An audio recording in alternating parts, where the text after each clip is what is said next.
size to just monitor. FEMA, the Federal Emergency Management Agency, arrived in New York to participate, supposedly, in a biowarfare exercise called Tripod 2 the day before 9/11.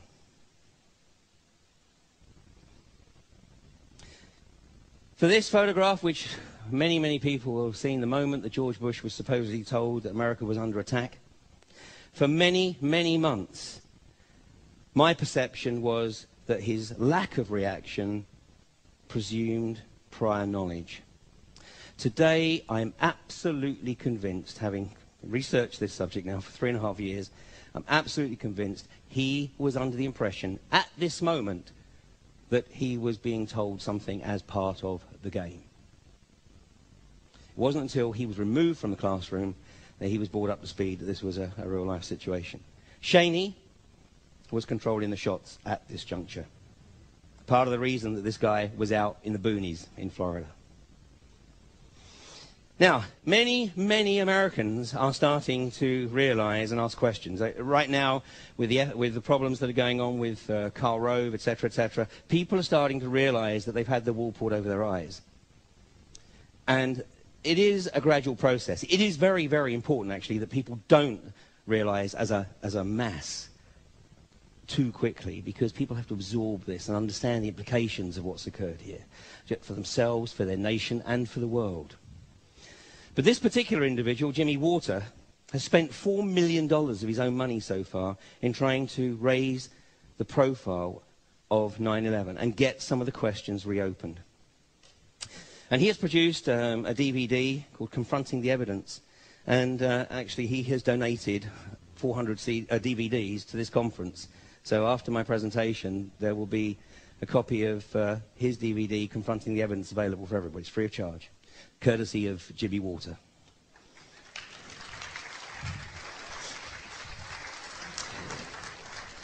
Another individual that has done so much to bring this out into the open is a guy called David Ray Griffin, who's written a book called The New Pearl Harbor.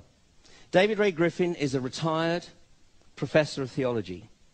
Never read anything by a professor of anything in the US if they're still on the payroll, because they will not write anything in any kind of paper or publication that contradicts the orthodox view. The only books worth reading if it says Professor Emeritus, because then they're at least a little more independent. David Ray Griffin was just about to retire, and he saw two of his students looking at a website, and they said, "Hey, Professor, come over and take a look at this." And in his own words, he said basically, "No, lads, you don't want to go there. This is all a conspiracy theory." And they said, "No, Professor, you need to take a look at this." And he said, "Yeah, look, don't waste your time, okay? Get on with your work, blah, blah, blah." Anyway, he went home that night, and his own curiosity got the better of him. He sat down at his PC at 9 o'clock.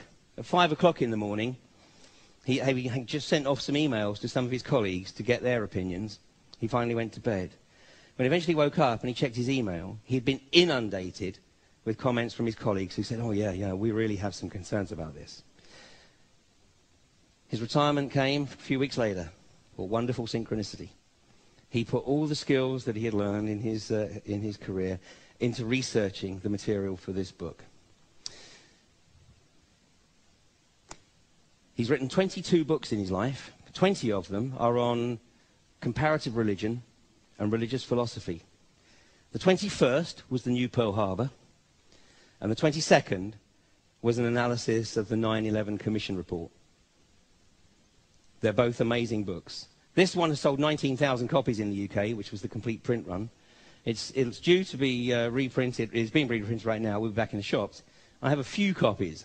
If anybody's interested, you can see me during the course of the weekend. And I'll throw in a copy of the In Plain Sight DVD by Dave Van Kleist.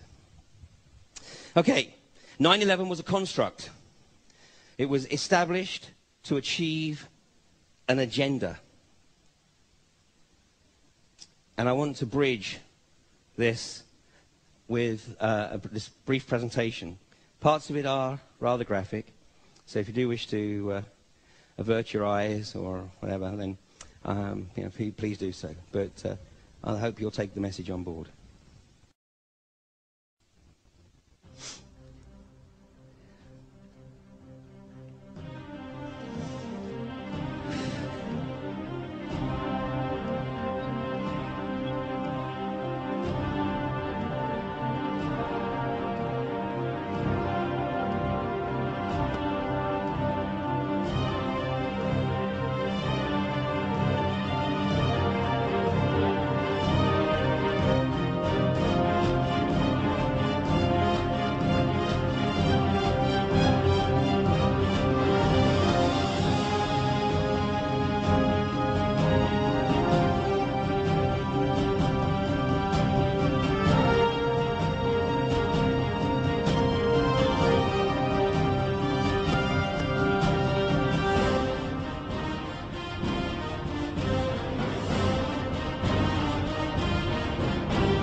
Thank you.